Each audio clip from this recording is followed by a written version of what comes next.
everyone. Welcome to the All Monitor Brief. It's Wednesday, September 18th. I'm Kristen Tolman. Today's main segment is a conversation with one of All Monitor's editors, Gabrielle Debinski. She goes into an exclusive that All Monitor published yesterday looking at some of the high-level intelligence reasoning behind Israel's plan to detonate pagers across areas of Lebanon on Tuesday. But first, let's get you caught up on the headlines. A second round of explosions hit Lebanon on Wednesday, with thousands of handheld radios used by Hezbollah detonating across the country. Wednesday's explosions have killed at least 20 people and injured more than 450, according to Lebanon's health ministry. The incidents on Wednesday come just one day after pagers used by Hezbollah members detonated across the country, killing at least 12 people, including 2 children, and leaving around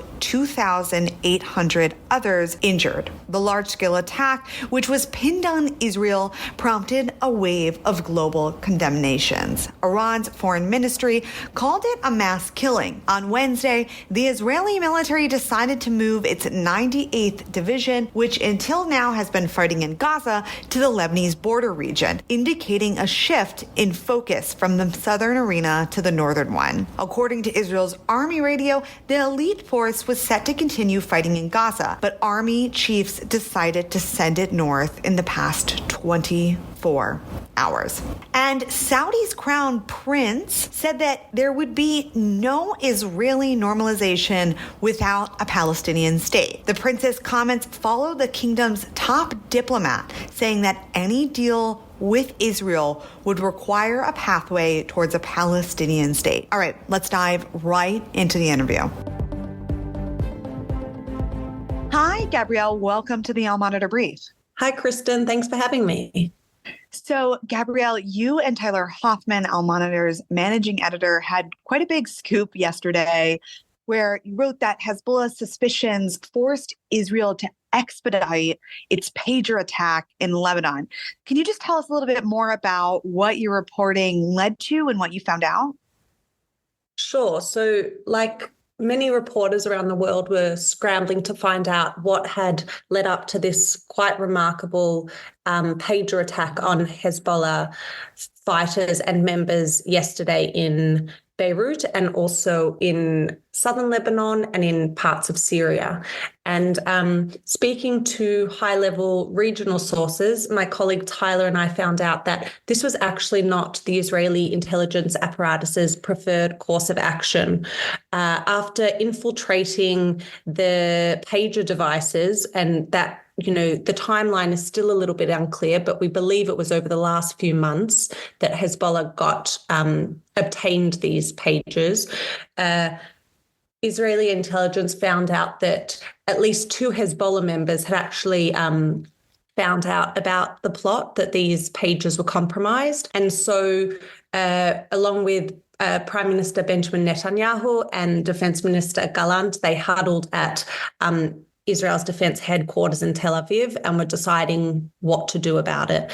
And our sources tell us that they sort of mulled over 3 potential courses of action. The first option was to detonate the pages, which was the intended plan all along, to detonate the pages as part of a wider conflict with Hezbollah and therefore try and cripple its fighters amidst what everyone expects to be a pretty grueling war. The second option was to do nothing and to perhaps let this grand plan be revealed and foiled by Hezbollah in Lebanon. And the third option, which was what was ultimately adopted, was to detonate the pages essentially prematurely and just to try and create havoc and chaos for Hezbollah at this moment in time where we've seen this simmering conflict that's been going on for almost a year now. Yeah, fascinating. It seems like that decision had to be made in pretty quick speed, as you say. Then I guess that would kind of align then with further reports we've seen today with walkie-talkies and some solar energy systems exploding. Does that align with the reporting that you've been hearing that a lot of these moves have just been hastened and brought to the forefront, which wasn't originally planned? Yes, I think today what we've seen with this sort of second wave of attacks, sources have conveyed that it's part of the same sequence as events that occurred yesterday, whereby there was fear that there would be more revelations internally within the Hezbollah organization that these walkie-talkies and other devices, as you mentioned, there have been reports about solar energy systems that exploded as well in homes. And so there was sort of a decision that was made to expedite the explosion of these devices as well. And as we saw, there was at least one explosion that occurred at a funeral for a Hezbollah member that was killed over the past 48 hours. And the death toll now over the past 48 hours has risen to a few dozen. We have estimates of around 26 confirmed, and thousands are injured. Amongst the death count are 2 children as well. Yeah. Gabrielle, how do your sources and some of your reportings seem to think that these actions in the past 2 days, the pager attack, now walkie-talkie, and so forth, will this escalate into regional conflict, or is there any comment or any reporting that you've done that shows what we can expect moving forward? It's really hard to know. We can only go by sort of what sources are saying and what public officials have said on the record.